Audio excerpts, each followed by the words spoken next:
Hello everyone, আরও একটা SSC one shot Bangla প্রথম পত্র ক্লাসে তোমাদের সবাইকে স্বাগত। আজকে আমরা পড়ব ৭১-এর দিনগুলি। এই গল্পটা, এটা কি গল্প না, ঠিক এটা হচ্ছে আমাদের যিনি লেখিকা জাহানারা ইমাম, এটা কিন্তু তিনি তার ডায়েরির লেখা। হ্যাঁ, এটা হচ্ছে তার একটা দিনলিপি বা তার একটা স্মারকলিপি। তার এই ডায়েরিটাই কিন্তু একটা উপন্যাসের মতো একটা বই হিসেবে প্রকাশিত হয়েছিল। সেই বইটার নামও কিন্তু ছিল ৭১-এর দিনগুলি। ছিল না, আছে, এখনো আছে। আমি বইটা পড়েছি, তোমরাও পড়তে পারো। খুবই সুন্দর একটা বই এবং মানে এক একটা বড় বড় ঘটনা যে ঘটে, মনে করো এই যেমন ৭১-এর মুক্তিযুদ্ধ। হ্যাঁ, আমরা তো সামগ্রিক ঘটনাগুলো জানি, তাই না? যে ২৬শে মার্চ স্বাধীনতার ডাক দিছে, ৭ই মার্চের ভাষণ হয়েছে, তারপরে ১৬ই ডিসেম্বর দেশ স্বাধীন হয়েছে, এরকম সামগ্রিক ঘটনাগুলো কিন্তু আমরা জানি। কিন্তু প্রত্যেকটা মানুষ এই অভিজ্ঞতাগুলোর মধ্য দিয়ে কিভাবে গেছে, প্রত্যেকটা মানুষের জীবনের মানে তাদের যে পার্সোনাল, তাদের ব্যক্তিগত যে অভিজ্ঞতাগুলো, সেই ব্যক্তিগত অভিজ্ঞতা কিন্তু আমরা এরকম একটা পুরা জার্নি দেখতে পাই ৭১-এর দিনগুলি এই গল্পটা যদি আমরা পড়ি সেখানে, অর্থাৎ মানে পুরা বইটা। এবং আমাদের এই বইয়ে আমাদের যতটুকু আছে, এখানে এটার কিছু কিছু পার্ট তুলে ধরা হয়েছে। যে কিছু পার্ট হচ্ছে যুদ্ধ একদম যখন শুরু হয় তখন তার মনের অবস্থা কেমন ছিল, তারপর তার ছেলে রুমিকে যখন ধরে নিয়ে যায় পাকিস্তানি হানাদার বাহিনীরা, তখন তার মনের অবস্থা কেমন ছিল, যে রুমির প্রাণ ভিক্ষার জন্য তারা কি সরকারের কাছে আবেদন করবেন নাকি করবেন না, এটা নিয়ে তাদের মধ্যে একটা কনফিউশন চলছিল। তারপরে হচ্ছে যখন দেশটা স্বাধীন হয় তখন তাদের মনের অবস্থা কেমন ছিল, যে মানে স্বাধীন হয়েছে মানে কি হচ্ছে সবাই একদম খুশিতে আছে, নাকি তাদের মনের মধ্যেও কোনো একটা বিষণ্ণতা বিরাজ করছে। মানে এই যে বিভিন্ন ঘটনাগুলো, তারপর পাকিস্তানি বাহিনীদের বর্বরতা, তাদের নিষ্ঠুরতা, মানুষের একটা মানে একজন মায়ের জীবনে, একজন নারীর জীবনে এই ব্যাপারগুলো কিভাবে প্রভাব ফেলছে, এটা হচ্ছে আমাদের ৭১-এর দিনগুলি এখানে ফুটে ওঠে, এই গল্পটার মধ্যে ফুটে ওঠে। তো এখন তো কি মানে মূলত আমরা কি দেখতে পাই সেটা তো আমি বললামই। তারপরে এখানে হচ্ছে যে তৎকালীন ঢাকার অবস্থা কি ছিল, তারপরে দেশের জন্য একজন মা কিভাবে তার সন্তানকে উৎসর্গ করে দিতে পারেন, এই ব্যাপারগুলো ফুটে ওঠে। তো আমাদের যে গল্পটা আছে, আমরা গল্পটায় অনেকগুলো ইম্পর্টেন্ট এমসিকিউ আছে, কারণ এখানে অনেকগুলো ডেট দেওয়া আছে, তারপর অনেকগুলো ঘটনা সম্পর্কে আছে, অনেকগুলো মানুষের নাম আছে। তারপরে হচ্ছে সৃজনশীলে তো এই যে যেসব এখন পর্যন্ত বললাম সেগুলোই সৃজনশীলে আসার মতো জিনিস, আর সেগুলো আমরা আরেকটু দেখেও নিব। তো আমি তো গল্পর মোটামুটি মানে মূল কথাটা কি সেটা তো আমি বলেই দিলাম, তাই না? যে তখনকার সময় মানে মূলত ঢাকার অবস্থাটা ফুটে উঠেছে, তারপরে তার হানাদার বাহিনীদের বর্বরতা, তারপরে হচ্ছে গেরিলাদের তৎপরতা, মানে মানুষও কিভাবে নিজেদের পজিশন থেকে চেষ্টা করছিল, রেডিও টেলিভিশনে কি কি সংবাদ আসছিল, কি কি অনুষ্ঠান হচ্ছিল, এবং তারপর হচ্ছে এই যে বুদ্ধিজীবীদের নিয়ে। তারপর আরেকটা পার্ট আমরা দেখতে পাই যে বুদ্ধিজীবীদের নামে বিবৃতি বের হয়েছে। বুদ্ধিজীবী কারা? মনে করো বিভিন্ন বড় বড় বিশ্ববিদ্যালয়ের শিক্ষক, অভিনেতা, বিখ্যাত যে মানুষরা আছে তাদের নাম দিয়ে একটা ভুয়া নিউজ, মনে করো আমরা এই যে আমাদের আন্দোলনের সময় আমরা দেখছিলাম না যে নকল ভিডিও না, মানে হচ্ছে জোর করে ভিডিও বানায় সেগুলো হচ্ছে পোস্ট করা হয়েছিল যে হ্যাঁ আমাদের আন্দোলন শেষ, আমাদের সব দাবি মেনে নেওয়া হয়েছে, এরকম ভিডিও আমরা দেখছি না? একদম সেম তখনও করা হয়েছিল, যে হিস্ট্রি আবার রিপিট হয়েছে আমাদের এখন এসে। তো যাই হোক, তো এই ব্যাপারটা আমরা দেখতে পাবো।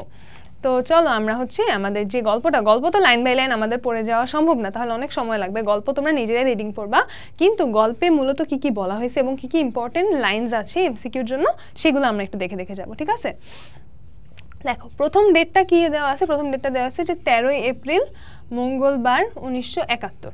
ওকে, তো এই দিন কি হয়েছিল? এই দিন হচ্ছে তিনি বলতেছিলেন যে 4 দিন ধরে বৃষ্টি হচ্ছে, শনিবার রাতে কি মুষলধারে বৃষ্টি, রোববার তো দিনভর একটানা। এটা আমি কেন দেখাইছি, কারণ এটা হচ্ছে এমসিকিউতে আসতে পারে যে কদিন ধরে বৃষ্টি হচ্ছিল, শনিবার কিরকম বৃষ্টি হচ্ছিল, রবিবার কিরকম বৃষ্টি হচ্ছিল। তো এখানে মূলত কি প্রকাশ পাইছে যে একদম দেখো 13ই এপ্রিল, আমাদের যুদ্ধ শুরু কবে হয়েছে? 26শে মার্চ। হ্যাঁ, মানে একদম ইনিশিয়াল সময়, একদম শুরুর দিকে তার মনের অবস্থাটা কীরকম, বাইরের অবস্থাটা কীরকম, এবং বাইরের আবহাওয়াটা তার মনের উপর কীরকম প্রভাব ফেলতেছে। যেমন দেখো যে বসার ঘরে জানলা দিয়ে তাকিয়ে ভাবছিলাম আমার জীবনেও এতদিনে সত্যি সত্যি দুর্যোগের মেঘ ঘন হয়ে আসছে। যে তার কাছেও যে মনের মধ্যে একটা ভয় দানা বাঁধা শুরু হয়েছে, যে আমার জীবনেও এখন একটা দুর্যোগ ঘন হয়ে আসতেছে, যে চারপাশটা একটু অন্ধকার মনে হচ্ছে, যে একটা ভয়ে, তারপরে মানে এই যে দেশের একটা ভয়ঙ্কর অবস্থা, তার জীবনের কোনো নিরাপত্তা নাই, তার নিজের জীবনের নিরাপত্তা নাই, তার সন্তানদের জীবনের নিরাপত্তা নাই, এইরকম একটা বিষয়কে বলছে যে আমার জীবনে এখন মনে হচ্ছে যে দুর্যোগের মেঘ ঘন হয়ে আসতেছে।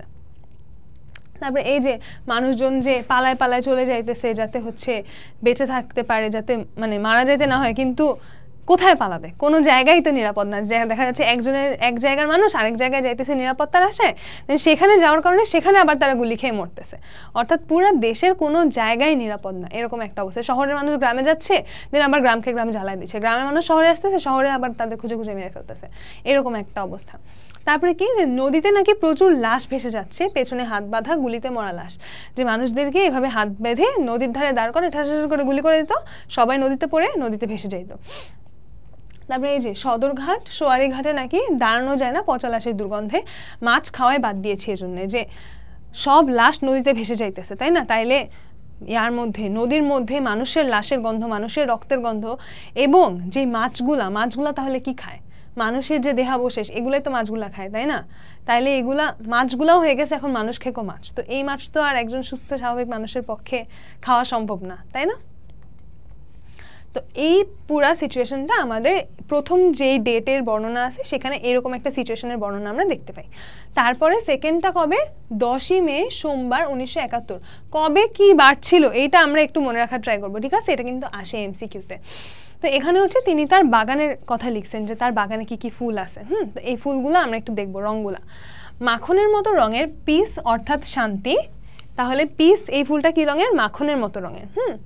কালচে মেরুন বনে প্রিন্স আর এনা হার্কনেস, ফিকে ও গাঢ় বেগুনি রঙের সিমন আর ল্যাভেন্ডার, হলুদ বুকানিয়ার, সাদা পাসকালি। এই নামগুলো আমাদের এমসিকিউতে আসতে পারে, এই নামগুলো আমরা একটু মনে রাখবো। তারপর কি বলছে? যদিও সারা দেশ থেকে পিস উধাও, যে তার টেবিলে পিস ফুল ফুটে আছে, কিন্তু সারা দেশে কোনো পিস নামক জিনিস নাই। সারা দেশের সবাই অশান্তিতে আছে, সারা দেশের সবাই জীবনের কোনো নিরাপত্তা নাই, সবাই চিন্তায় আছে, দুশ্চিন্তায় আছে, ভয় আছে, এবং যখন তখন যেখানে সেখানে মানুষ মারা যাচ্ছে। আচ্ছা, তারপর কি? তারপর আমরা চলে আসি, আগে ছিল 10ই মে, 10ই মের পরপরই 12ই মে। জামির স্কুল খুলেছে 2 দিন হলো। জামির স্কুল খুলেছে কয়দিন? তার মানে কবে খুলছে?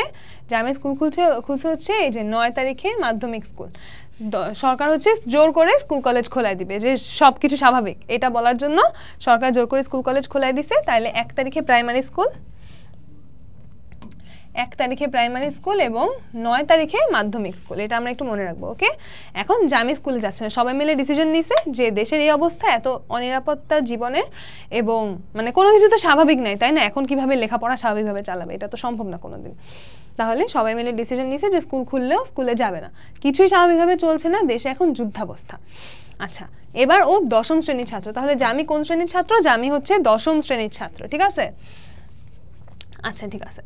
তারপরে এই যে ওখানে হচ্ছে এই স্কুলের পুরা পরিস্থিতিটাই বর্ণনা করা হয়েছে, যে ওরা কি কি ডিসাইড করছে, যে রুমি হচ্ছে জামির বড় ভাই অর্থাৎ জাহানারা ইমামের বড় ছেলে, যে রুমি হচ্ছে জামিকে পড়াবে। এরপর হচ্ছে জামি ওর বন্ধুদের সাথে একসাথে মিলে গ্রুপ স্টাডি করবে, তাহলে একটু গল্প করা হবে, বন্ধুদের সাথে একটু লেখাপড়া করলে মনটাও ভালো থাকে, বন্ধুদের সাথে পড়লে তো পড়ার চেয়ে বেশি গল্পই হয়, তাই না? তো তখন তো তাদের অত পরীক্ষা দেওয়া লাগবে, রেজাল্ট ভালো করা লাগবে, ওইটা মূল উদ্দেশ্য না। তখন হচ্ছে বেঁচে থাকি, সুস্থ থাকি, মাথা ঠিক রাখি, যে এটা বেশ ভালো ব্যবস্থা, পড়াও হবে, সময়টাও ভালো কাটবে, অবরুদ্ধ নিষ্ক্রিয়তায় ওরা হাঁপিয়ে উঠবে না।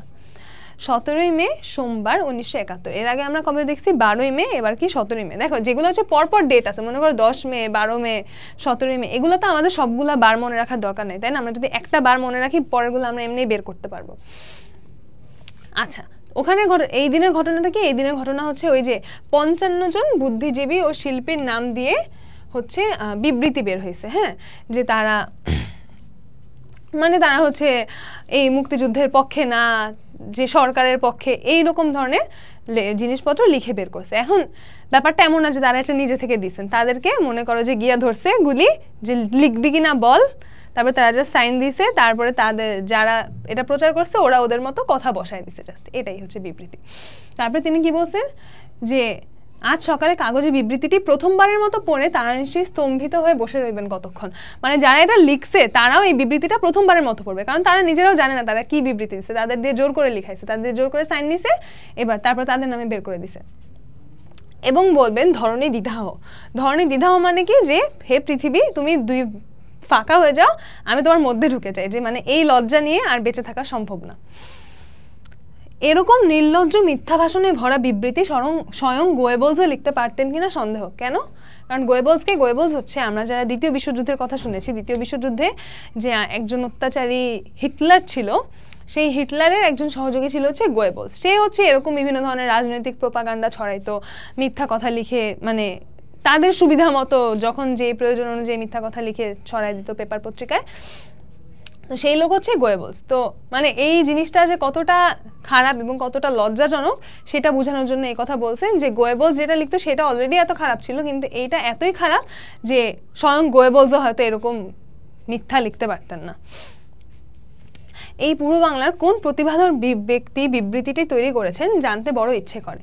কেন বললেন যে পূর্ব বাংলার কেউ? কারণ হচ্ছে এটা তো বাংলায় লেখা, তাই না? যে এমন হতে পারে ঠিক আছে যে পাকিস্তানিরা লিখছে, হানাদাররা লিখছে, কিন্তু তা তো লিখে নেয়, তাই না? কে লিখছে? কোনো একজন বাঙালি লিখছে, কোনো একজন পূর্ব বাংলার মানুষ লিখছে। তো এই জিনিসটা তো আরও বেশি দুঃখজনক যে সে নিজের দেশের মানুষ হয়ে নিজের ভাষার মানুষের বিপক্ষে এভাবে একটা বিবৃতি লিখলো। এরপরে কি? এরপর হচ্ছে 25শে মে। 25শে মে কি? বিদ্রোহী কবি কাজী নজরুল ইসলামের জন্মজয়ন্তী। এটা আমরা একটু মনে রাখবো, ঠিক আছে? যে 25শে মে বিদ্রোহী কবি কাজী নজরুল ইসলামের জন্মজয়ন্তী। আচ্ছা, তারপর এখানে কি আছে যে একজন নতুন মানুষ সংবাদ পাঠ করতেছে, যে কণ্ঠটা চেনা চেনা লাগতেছে কিন্তু তবুও চিনতে পারতেছে না, এবং তার নামটা কি বলতেছেন তিনি? তার নাম বলতেছেন তিনি সালেহ আহমেদ। কিন্তু সালেহ আহমদ এটা কিন্তু তার সত্যিকারী নাম না। তার সত্যিকারী নাম কি এটা আমরা সামনে দেখে নিব। তো তখন এরকম মানুষজন হচ্ছে ছদ্মনামে সংবাদ পাঠ করতো, ছদ্মনামে হচ্ছে বিভিন্ন ধরনের প্রোগ্রাম করতো, ছদ্মনামে গান গাইতো, ছদ্মনামে নাটিকা পাঠ করতো। কেন? কারণ তাদের যদি রিয়েল নামটা বলে দেয় তখন তো তাদেরকে টার্গেট করে খুন করবে, তাই না? যদিও এদের মধ্যে অনেককেই খুন করে ফেলা হয়েছিল, কিন্তু মানে একটা এক্সট্রা নিরাপত্তার জন্য তারা হচ্ছে ছদ্মনাম ব্যবহার করতেন। তো আমাদের এই যে 25শে মের যে অংশটা, 25শে মের অংশতে এই যে সাংস্কৃতিক যে অংশটা আছে, সাংস্কৃতিক যে পার্টটা আছে, যে রেডিওতে কিভাবে হচ্ছে, রেডিওর মাধ্যমে বা বিনোদনের মাধ্যমে কিভাবে হচ্ছে যুদ্ধে সাহায্য করা হচ্ছিল, বিনোদনের মাধ্যমে কিভাবে যুদ্ধে সমর্থন জানানো হচ্ছিল, এই ব্যাপারটা ফুটে উঠছে। তারপরে চরমপত্রের কথা বলা হয়েছে। চরমপত্র কি? যে চরমপত্র হচ্ছে অনেকটা কমেডিক একটা রিপ্রেজেন্টেশন করতে হচ্ছে, তখন যেসব ঘটনা ঘটতেছে ওগুলাকে একটু কৌতুকের মতো করে একটু গালি টালি দিয়ে ঢাকাইয়া ভাষায় এভাবে বলতো। তারপরে এখানে হচ্ছে বলা হয়েছে যে মুক্তি ফৌজরাও যে তৎপরতা শুরু করছে, অর্থাৎ মুক্তিযোদ্ধারাও যে মাঠে নেমে পড়ছে সেই কথা বলা হয়েছে। এবং তারপর জাহানারা ইমাম বলতেছেন যে মুক্তি ফৌজ কথাটা এত ভারী যে এইরকম অত্যাচারী সৈন্য দিয়ে ঘেরা অবরুদ্ধ ঢাকা শহরে বসে মুক্তিফৌজ শব্দটা শুনলেও কেমন যেন অবিশ্বাস্য মনে হয়। তখন তো তাদের কাছে যে তারা চারদিকে কি দেখতেছেন, যে শুধু পাকিস্তানিদের অত্যাচার দেখতেছেন, যে বা এটার বিরুদ্ধে যে কোনো একটা প্রতিরোধ গড়ে উঠতেছে, এটা কিন্তু তাদের কাছে মনে হয় না। যে এবং যখন মনে হয় যে আচ্ছা সত্যি সত্যি এমন কিছু ঘটতেছে, তখন অনেক অবাক লাগে যে আমরা এরকম বিপদের মধ্যে, ঘোর বিপদের মধ্যে, যেখানে প্রাণের কোনো ঠিক নাই, এর মধ্যেও কিছু মানুষ একটা আশার আলো নিয়ে আগায় আসতেছে, এর মধ্যেও কিছু মানুষ নিজেদের জীবনের ঝুঁকি নিয়ে দেশকে রক্ষা করার জন্য আগায় আসতেছে। এই ব্যাপারটাও একটা অবিশ্বাস্য যেমন মনে হয়, সেরকমই একটা যে আশার আলোও দেখায়। আচ্ছা, এরপরে আমরা কবে চলে আসলাম? এরপরে আমরা চলে আসলাম 5 সেপ্টেম্বর 1971। 5 সেপ্টেম্বর 1971-এর ঘটনাটা এখানে কি বলা হয়েছে যে রুমির জন্য মার্সি পিটিশন করা হবে নাকি হবে না সেটা নিয়ে একটা তর্ক বিতর্ক চলতেছে। তো রুমিকে তা তো আমরা জানি, তাই না? রুমি হচ্ছে আমাদের জাহানারা ইমামের যিনি বড় ছেলে, তিনি হচ্ছে রুমি। রুমিকে পাকিস্তানি হানাদাররা ধরে নিয়ে গেছে। কেন ধরে নিয়ে গেছে? কারণ সে হচ্ছে মুক্তিযুদ্ধে অংশগ্রহণ করতেছিল সরাসরি। তো এখন রুমিকে যে ধরে নিয়ে গেছে, তখন একটা প্রসেস এরকম ছিল মার্সি পিটিশন। মার্সি মানে কি? মার্সি মানে হচ্ছে করুণা বা হচ্ছে দয়া, যে রুমির প্রাণ বাঁচানোর জন্য দয়া ভিক্ষা করবে নাকি। মার্সি পিটিশন মানে লিটারেলি যে তুমি সরকারের কাছে ভিক্ষা চাইতেছো যে হ্যাঁ ও যা করছে ভুল করছে, আপনারা হচ্ছে ওকে ছেড়ে দেন। তো এটা নিয়ে একটা তার মা বাবা, মানে এটা করলে তার পরিবার থেকে করবে, হ্যাঁ, তার যে বাবা শরীফ এবং তার মা জাহানারা ইমাম তারা করবে। এখন এইটা নিয়ে তাদের মধ্যে একটা কনফিউশন যে তারা করবেন নাকি করবেন না। শরীফ অর্থাৎ রুমির যে বাবা, তিনি হচ্ছে করতে চাচ্ছেন না, কারণ তিনি বলছেন যে আমার ছেলে যেই জন্য হচ্ছে যেই সামরিক জান্তার বিরুদ্ধে, যেই সরকারের বিরুদ্ধে সে নিজের জীবনের ঝুঁকি নিয়ে আগায় গেল, আমি যদি এখন তাদের কাছে তার প্রাণের ভিক্ষা চাই, এটা হচ্ছে রুমির আদর্শকে অপমান করা হবে। রুমি যেই উদ্দেশ্য নিয়ে আগায় গেছে সেই উদ্দেশ্যকে অপমান করা হবে, এবং আমি এটা করতে চাই না, আমি এটা করতে পারবো না। কিন্তু জাহানারা ইমাম তো মা, তার তো মন মানতে চাচ্ছে না যে ছেলের জীবনটা আগে, তাই না? এবং এই শরীফের দুইজন বন্ধু কে বাঁকা এবং ফকির, এই বাঁকা এবং ফকিরও অনেক বোঝানোর চেষ্টা করছেন যে দেখো রুমির মতো এত ট্যালেন্টেড একটা ছেলে যদি বেঁচে থাকে তাইলেও সে দেশের উপকার করতে পারবে, তাইলে তোমরা হচ্ছে মার্সি পিটিশনটা করো, মার্সি পিটিশন করলে হচ্ছে মানে রুমির জীবনটা তো বাঁচবে। কিন্তু শরীফ মার্সি পিটিশন করতে চান নাই, যে আমার ছেলে যদি বাঁচান এমনিই বাঁচবে, এই সরকারের কাছে আমি আমার ছেলের প্রাণ ভিক্ষা চাইতে পারবো না। এবং জাহানারা ইমাম হচ্ছে একবার চাচ্ছেন যে না, ছেলে তার দুইটা সত্তা কাজ করতেছে, আমরা এখানে এরকম দেখতে পাই যে তার মধ্যে দুইটা সত্তা কাজ করতেছে। একটা সত্তা কি বলতেছে যে না, মার্সি পিটিশন করো, আমার ছেলের জীবনটা বাঁচুক। আর একটা সত্তা কি বলতেছে যে আচ্ছা ঠিক আছে, মানে আমি রুমির আদর্শটাকে আমি অপমান করতে চাই না, তাহলে মানে তুমি যেটা বলবা সেটাই। দুই দিকেই তাদের এরকম একটা কনফিউশন, এরকম একটা অবস্থা আমরা দেখতে পাই। এবং শেষমেশ এটা ডিসাইড হইলো যে তারা হচ্ছে মার্সি পিটিশন করবেন না, যে রুমিকে অন্যভাবে বের করে আনার যত রকম চেষ্টা আছে সব করা হবে, কিন্তু মার্সি পিটিশন করে না, অর্থাৎ তারা সরকারের কাছে ভিক্ষা চাবে না, অন্য সবভাবে চেষ্টা করে দেখবে। ওকে, এবার 11ই অক্টোবর। 11ই অক্টোবরে আমরা দেখতে পাই যে আমাদের যে ফ্লাইট লেফটেন্যান্ট মতিউর রহমান, অর্থাৎ আমরা আমাদের বীরশ্রেষ্ঠ মতিউর রহমানের কথা শুনেছি না, তার কথা বলা হচ্ছে যে তিনি হচ্ছে তখন অলরেডি মারা গিয়েছিলেন এবং তার পরিবারের সাথে জাহানারা ইমামের পরিবারের হচ্ছে কিভাবে পরিচয় ছিল এইসব কথা বলা হয়েছে। তারপরে আবার তিনি ভাবতেছেন যে তিনি মানে কথা বলতে বলতে বের হইলো যে মতিউর রহমানের ওয়াইফকে হচ্ছে জাহানারা ইমাম চিনেন। তো এটা ভেবে তার আরও মনটা খারাপ হয়ে গেছে যে মানে একটা জিনিস কি, যে কোনো একটা এরকম ঘটনা যখন ঘটে, যখন একটা দূরের মানুষ মারা যায় যাকে আমরা চিনি না, মনে করেন আমি বাংলাদেশে বসে আছি, ঠিক আছে, বাংলাদেশে বসে আমি শুনলাম যে আমেরিকায় কোনো একটা মানুষ মারা গেছে, হ্যাঁ, এটা কিন্তু আমি শুনবো, আমার একটু খারাপ লাগবে শেষ। কিন্তু যখন আমি শুনবো যে আমার পাশের বাড়ির একটা মানুষ মারা গেছে বা আমার একদম পরিচিত একটা মানুষ মারা গেছে, তখন কিন্তু খারাপ লাগাটা আরও অনেক বেশি কাজ করে। কেন? তখন আরও এটা মনে হয় যে আচ্ছা এটা তাহলে আমার সাথেও হতে পারে, মানে আমাদের মেন্টালিটিটা না এভাবে কাজ করে অনেকটা। তো সেরকমই যখন মানে তিনি দেখলেন যে তার কাছের একজন মানুষ, তার পরিচিত একজন মানুষ, এই যে মতিউর রহমানের স্ত্রী মিলিকে হচ্ছে তিনি দেখেছেন এরকম তার পরিচিত সার্কেলের মধ্যে, তো তখন তার মনটা আরও বেশি খারাপ হয়ে গেল যে না জানি তারা কোন অবস্থায় আছে, কিভাবে আছে, বাচ্চাগুলা কি করতেছে, এইরকম একটা অবস্থা আমরা দেখতে পাই। তো এই যে দেখো শরীফের এক ইঞ্জিনিয়ার বন্ধু সুজা সাহেব এবং তার ভাস্তে হচ্ছে ডাক্তার ফজলে রাব্বি। এই ডাক্তার ফজলে রাব্বিও কিন্তু একজন যে শহীদ বুদ্ধিজীবী, তাকে 14 ডিসেম্বর খুন করা হয়েছিল। যে সেই ফজলে রাব্বি হচ্ছে এই মতিউর রহমানের কথা বলতেছিল, যে মতিউর রহমানের ফ্যামিলি 29শে সেপ্টেম্বর করাচি থেকে ঢাকা এসেছে। মতিউর রহমানের শ্বশুর হচ্ছে গুলশানের বাড়িতে থাকেন এবং সেখানেই 30 তারিখে, কোন মাসে 30 তারিখ, নিশ্চয়ই সেপ্টেম্বর মাসে 30 তারিখ হবে, 30 তারিখে মতিউরের 40 হয়েছে। তার মিসেস মতিউর বাংলা বিভাগের মনিরুজ্জামানের শালী। তাহলে মনিরুজ্জামানের শালী মানে ডলির বোন, অর্থাৎ আমরা কি বুঝলাম যে মনিরুজ্জামানের ওয়াইফ হচ্ছেন ডলি, তাহলে মনিরুজ্জামানের শালী হচ্ছে ডলির বোন মিলি। যে ডলির কথা মনে পড়ে মনটা খারাপ হয়ে গেল যে তাদের কোনো খোঁজও আমরা জানি না যে তারা কই আছে না আছে।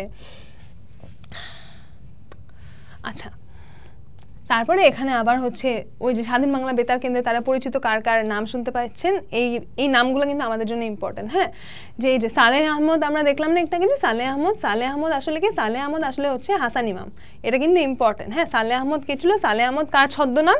সালেহ আহমদ হচ্ছে হাসান ইমামের ছদ্মনাম। আচ্ছা, আবু মোহাম্মদ, আচ্ছা তারা কি করেন? ইংরেজি খবর আর ভাষ্য প্রচার করেন কে কে? আবু মোহাম্মদ আলী। আবু মোহাম্মদ আলীকে, আবু মোহাম্মদ আলী হচ্ছে আলী জাকের, এই দেখো আলী নামে মিল আছে, ঠিক আছে।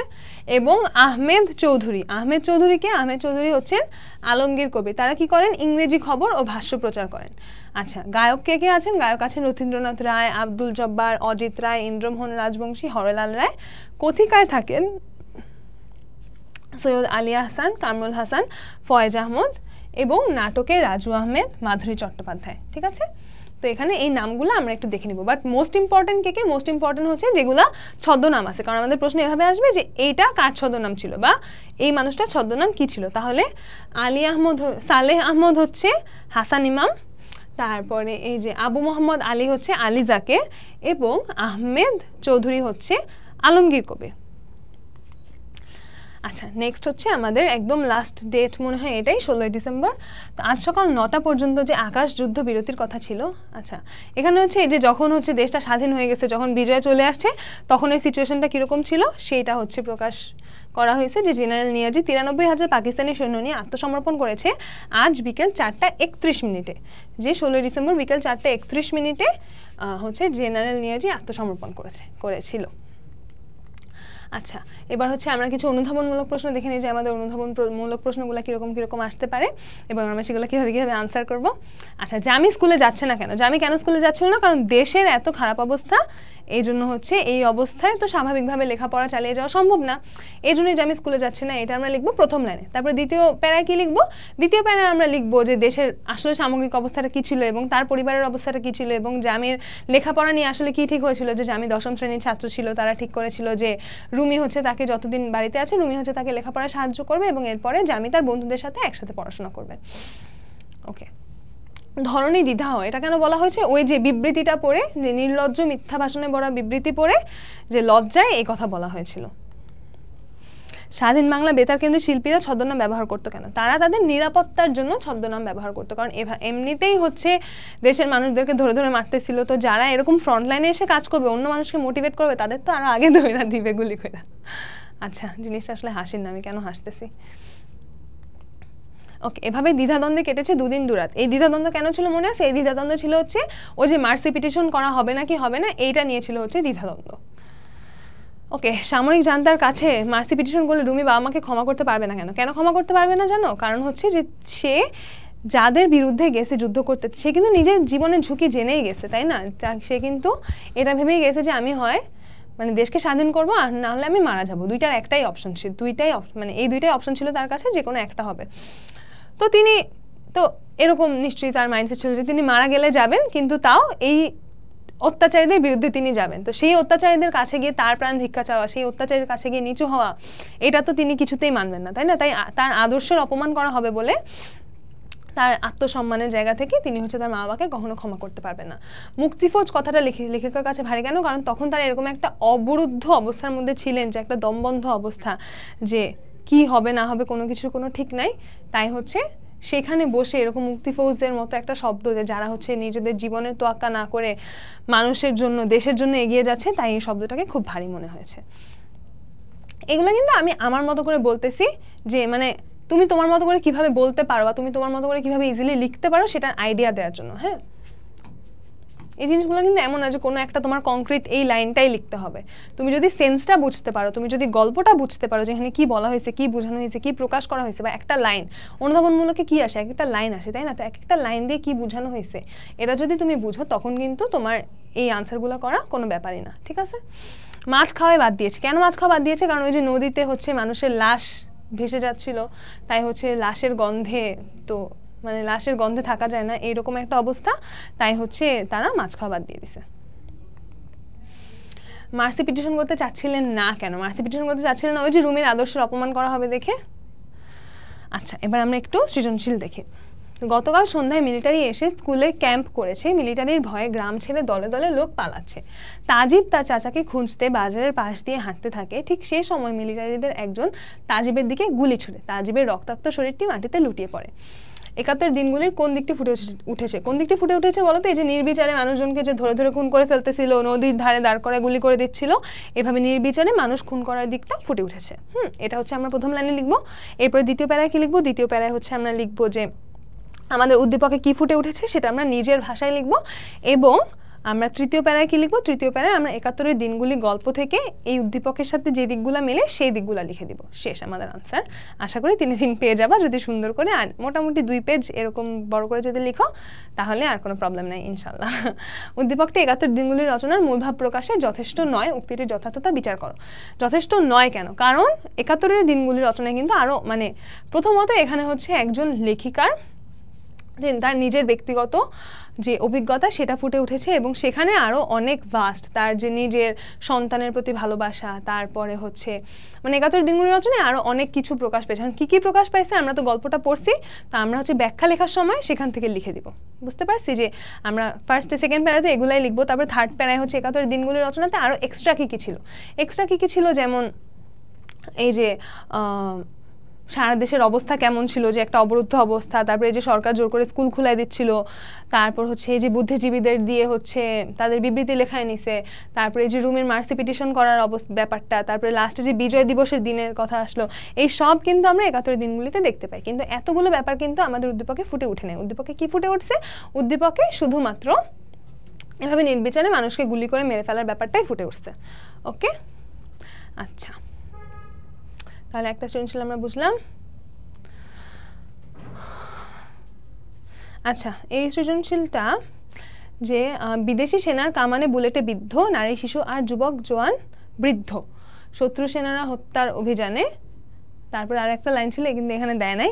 দৃশ্যকল্প 1-এ রচনার কোন দিকটা ফুটে উঠেছে? এই যে সেমই কিন্তু, যে হচ্ছে এই যে মানুষকে নির্বিচারে মেরে ফেলা, এই দিকটাই মূলত ফুটে উঠছে, একটাই দিক আছে।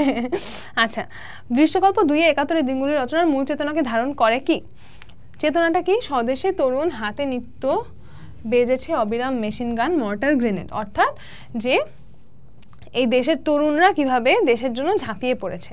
তাহলে আমরা বলতে পারি যে মূল চেতনাকে ধারণ করে, কারণ হচ্ছে যে আমরা 71 দিনগুলির রচনায়ও কিন্তু এইটাই বারবার আমরা ঘুরে ফিরে তার বিভিন্ন প্যারায় কিন্তু এই ধরনের ব্যাপারগুলোই ফুটে এসেছে, যে মানুষ, তরুণরা কিভাবে এগিয়ে যাচ্ছে, মানুষ কিভাবে এগিয়ে যাচ্ছে পাকিস্তানিদের প্রতিহত করার জন্য।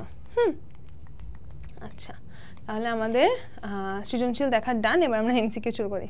কি হচ্ছে এটা? আচ্ছা, 71 দিনগুলির রচনায় লেখিকার মনে পাষাণ ভার কেন বলো তো? পাষাণ ভার কারণ হচ্ছে সারা দেশে অশান্তি বিরাজ করছে। রুমি ও তার সহযোদ্ধাদের বিভিন্ন অপারেশনে জাহানারা ইমাম সাহায্য করেন। 71 দিনগুলি কি ধরনের রচনা? 71 দিনগুলি হচ্ছে একটা স্মৃতিচারণমূলক রচনা, আমি কিন্তু শুরুতেই বলেছি তোমাদের, তাই না? ক্যান্সারের সঙ্গে বসবাস, এটা জাহানারা ইমামের লেখা একটা বই, আমরা একটু মনে রাখবো বইটার নাম কি? ক্যান্সারের সঙ্গে বসবাস। অলভ্য জয়ের লোভে জ্বালায় শহর, গ্রামে গ্রামে প্রাচীন সংহতি ভেঙে ভগ্নস্তূপে দূরের উল্লুক। উপযুক্ত লাইন দুইটিতে 71 দিনগুলির রচনার যে বিষয়টি উপস্থিত তা হলো, দেখা এখানে কি বলা হয়েছে? যে শহর গ্রাম সব হচ্ছে জ্বালায় দিচ্ছে, ভেঙে দিচ্ছে, তাহলে ধ্বংসাত্মক রূপ। পিস বা শান্তি রঙের গোলাপের রং কেমন ছিল মনে আছে? যে পিস বা শান্তি একদম প্রথম যেটা ছিল মাখনের মতো রং, আমরা একটু মনে রাখবো যে মাখনের রংটা দেখতে একটা সুন্দর না, শান্তি শান্তি লাগে না, তাই পিস হচ্ছে মাখনের মতো রং। 71 দিনগুলির রচনায় হাত পা বাঁধা গুলিতে মরা লাশ দেখা গিয়েছিল নদীতে। সিনথিয়ার বাগানে বেশ কটা হাইব্রিড টি রোজের গাছ আছে। সিনথিয়ার বাগানের সাথে মিল রয়েছে কার বাগানে? আমাদের লেখিকার বাগানের মিল রয়েছে। বাগান করা কার নেশা? তোমরা বলো কার নেশা, আমি আর বলবো না। জামি কোন শ্রেণীর ছাত্র ছিল মনে আছে? জামি ছিল 10ম শ্রেণীর ছাত্র। জামি স্কুল খুলেছে কোন তারিখ? জামি হচ্ছে মাধ্যমিকের শিক্ষার্থী ছিল, অর্থাৎ 10ম শ্রেণী, তাই না? প্রাথমিক খুলেছিল 1 তারিখ আর মাধ্যমিক খুলেছিল 9 তারিখ। মুক্তিযুদ্ধের সময় মে মাসের কত তারিখে প্রাইমারি স্কুল 1 তারিখ। প্রাইমারি স্কুল 1 তারিখ, মাধ্যমিক স্কুল 9 তারিখ। কর্তাদের তেমন সুবিধা হচ্ছে না। এই কর্তা কারা? কাদের সুবিধা হচ্ছে না? পাকিস্তানি শাসনকর্তা। ব্যবসায়ী হামিদকে অপহরণ করে বুকে পিস্তল ঠেকিয়ে জাল দলিলে স্বাক্ষর নেয় এলাকার সন্ত্রাসী। উদ্দীপকটি 71 দিনগুলির রচনার কোন ঘটনাকে ইঙ্গিত করে? কোন ঘটনা বলো তো? যে জোর করে এরকম স্বাক্ষর নেয়া, যে বুদ্ধিজীবীদের কাছ থেকে বিবৃতি আদায় করা।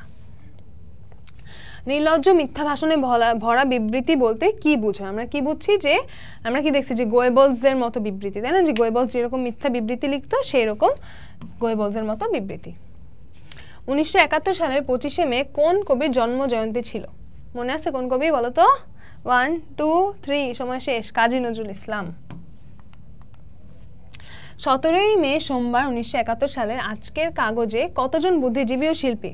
কতজন বুদ্ধিজীবী? আমি কিন্তু এটা দাগায় রাখছিলাম, মনে আছে? 55 জন বুদ্ধিজীবী। ওকে, তাই করা হোক 71 দিনগুলির রচনায় লেখিকার এ কথা বলার কারণ কি? এ কথা বলার কারণ হচ্ছে, তাই করা হোক কখন বলছিলেন তিনি? তাই করা হোক বলছিলেন যে মার্সি পিটিশন করা হোক নাকি না করা হোক, চলো একটু দেখে আসি। তো কখন বলছিলেন যে মার্সি পিটিশন করা হোক? তাহলে এটা তিনি কেন বলছেন বলো তো? মার্সি পিটিশন করা হোক বলছেন ছেলের প্রতি ভালোবাসা থেকে, তাই না? ছেলের প্রতি স্নেহ থেকে। কোন অনুভূতি? বাৎসল্য প্রেম, তাই না? তার সন্তানের প্রতি তার ভালোবাসা। চোখের জলে ভাসতে ভাসতে আমিও শরীফের মতকে সমর্থন করেছি। এখানে কোন মত? যে চোখের জলে ভাসতে ভাসতে সমর্থন করতে হয়েছে মার্সি পিটিশন না করার যে মতামত সেটা। আচ্ছা, মার্সি পিটিশন কেন করেন নাই হচ্ছে আত্মসম্মানের কারণে। স্বাধীন বাংলা বেতার কেন্দ্রের হাসান ইমাম, আমি কিন্তু বলে দিছি, এটা ইম্পর্টেন্ট, দেখছি এটা কিন্তু বোর্ডে আসছে 22 সালে। তাহলে কি নাম ছিল? সালেহ আহমদ। 16ই ডিসেম্বর 1971 দিনটি ছিল, দেখছো বলছি না এগুলো থেকে আসে, কি বার ছিল এডিও আসে।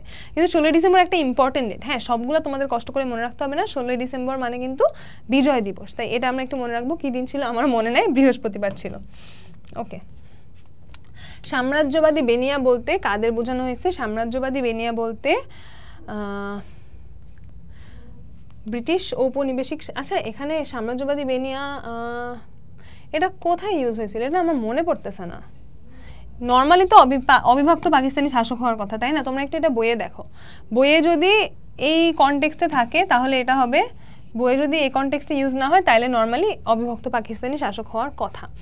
আচ্ছা, নির্দিষ্ট ক্ষুদ্র পরিসরে বর্ণনাত্মক রচনাকে কি বলা হয়? তাকে বলা হয় হচ্ছে কথিকা।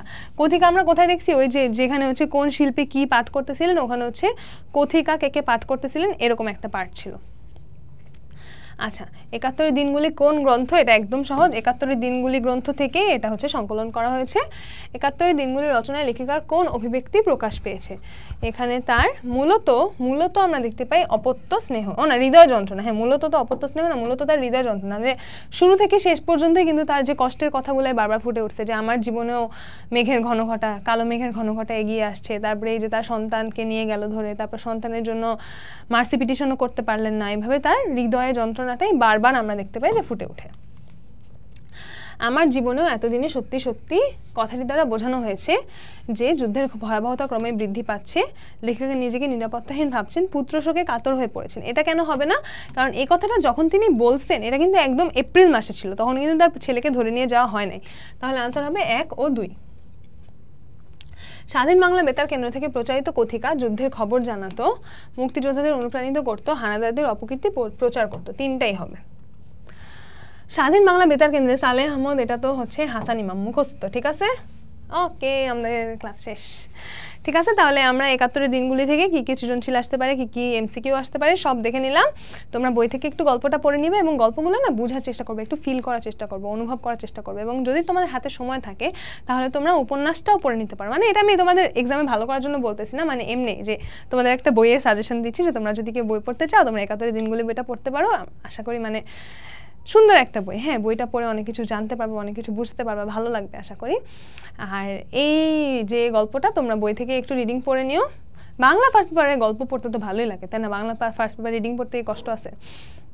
আর এমসিকিউ যেগুলো এখানে আমি করাইছি এগুলোই বেশি ইম্পর্টেন্ট, এগুলোই তোমরা একটু বারবার করবা, তাইলে আশা করি আর কোনো প্রবলেম থাকবে না। আর বইয়ের এমসিকিউগুলো মানে বইয়ের যে ইম্পর্টেন্ট লাইনগুলো সেগুলো একটু দেখো। এই তো দেখা হচ্ছে নেক্সট কোনো ক্লাসে। টাটা।